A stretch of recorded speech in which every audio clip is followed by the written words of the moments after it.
about selling a motorcycle, what to do and what not to do. So there it is. We want some texture.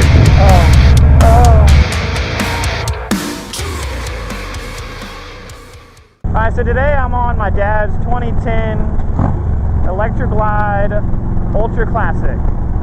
He's been thinking about getting rid of it. It's paid off, but Dad said to post it up for him and try to sell it for him, and he gave me a little bit of the cut for it, which is a nice little added bonus. I'd have done it for him for free, but I figure we can go ahead and talk about it since I'm about to make a for sale post, and I bought quite a few motorcycles, private sales and dealership sales.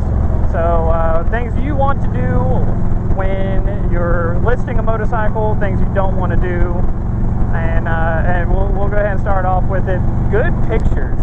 No one cares about a for sale ad that has really shitty pictures. I mean, if I don't have good pictures, a lot of times if the people put up bad pictures, blurry pictures, non-inclusive pictures of something they're trying to sell, of a vehicle, just vehicles in general, not even just motorcycles, but if they put up something that's blurry or not informative, 9 times out of 10, if you ask them for more information, they're not going to be helpful. I recently bought a 93 F-150, and when I was in the market looking for them, there was quite a few posts that were blurry, and the guys never ended up getting back to me. So in my experience, blurry pictures mean they won't get back to you. Second is give a pretty good, detailed description. Don't say 2010 Electric Glide Ultra Classic, 12,000 miles, $12,000 OBO. I mean, no one wants to see that. They want to see what you've done to it. You should be able to get it from the pictures, but they don't know if you got cams. They don't know what that he's got the tail light integration where his tour pack blinks with his blinkers. You can't get that from a picture. So be very descriptive when you're writing the description. I mean, pretty much like give a parts list of everything that you've done to it. That way, just be professional about it. I'll throw a picture up of what I do for Dad.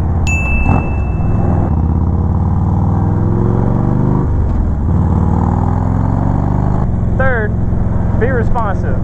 If you're listing something for sale, people are going to ask you about it, especially if it's something in good condition, looks good. If your pictures are good, your description's good, people are going to ask about it. So just be aware that people are going to be asking you about it, and be ready to respond with answers to people's questions. So in that comes, someone might not be able to get out to it. Take a video of it, be able to send them a video in case they want to see that as well. I'm probably going to include a video or cut it down a little piece of this. Leaving work, I ripped on it a little bit, and the exhaust on this thing just sounds amazing. So, I think I'll be able to include that, someone who wants to hear what it sounds like before they come see it in person.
your time or their time. So anything you can do to try to minimize wasted time, I'm sure is going to be perfect.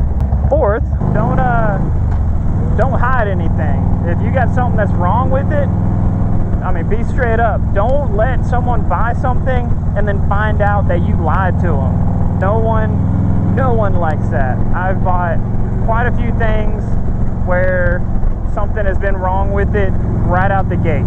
I bought a 2010 Focus that had bad wheel bearings and the dealership wouldn't replace it. Bought a Silverado where after like owning it for a year,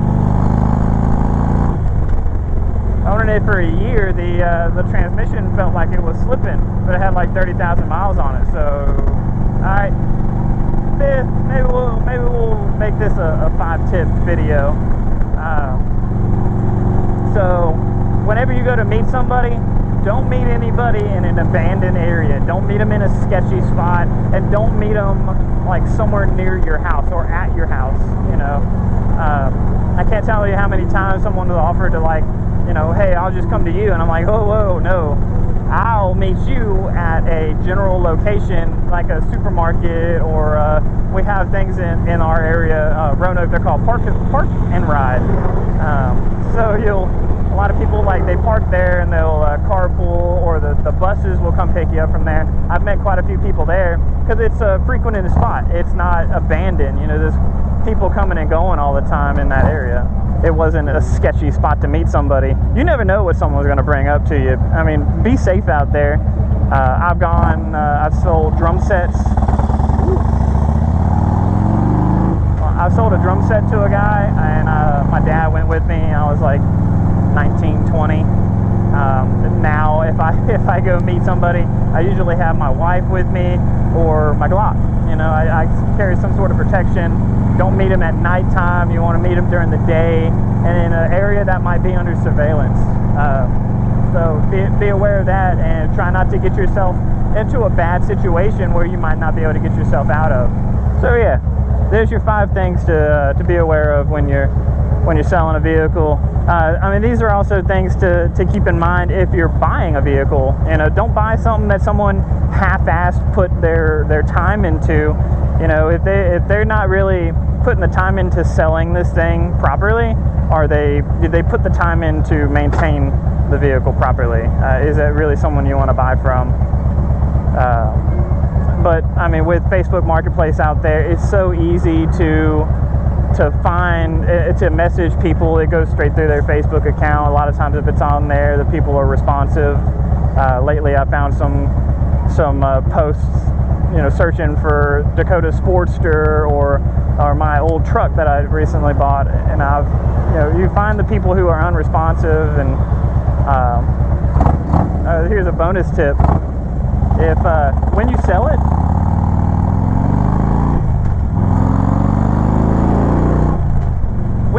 it, take it down, take the posting down. And no one likes to say, oh man, this is the perfect motorcycle, this is the perfect price. They message you and you say, oh yeah, that's right, I sold it, it's gone. I mean, no one wants to see that. You know, and that goes along with wasting people's time. You don't want that. But yeah, I mean, at first when I had my Street Glide and Dad had this, I didn't like this thing. It felt like I was sitting up above it, like I was just so tall on it. Everything was just so far down.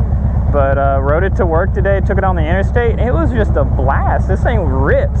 It's got the 96 cubic inch. It's got a really good stage 1, so Arlen Ness breather, and a 2-to-1 thunderheader pipe. And this thing will just get on it. I mean, I felt better about it. You know, I gave Dad a lot of crap because, you know, it's an old man bike, but it really rides really good. It's the same stage 1 I had on my Street Glide when I had it, and it's been nice ripping around on it today. Almost wish that I had rode this a little bit more before I bought my Road Glide. I don't know if I would have went with it because I wanted the Milwaukee 8, but feeling the way this thing rides now, like this is a long haul bike. I see why Dad bought it. But I don't know. There's your 5 tips. Do with it what you want. Enjoy the beauty clips. If you enjoy the video, throw a like on it. If you haven't yet, subscribe to my channel if you like stuff like this, and hit the little bell notification icon. That way you get notified when I upload more videos. So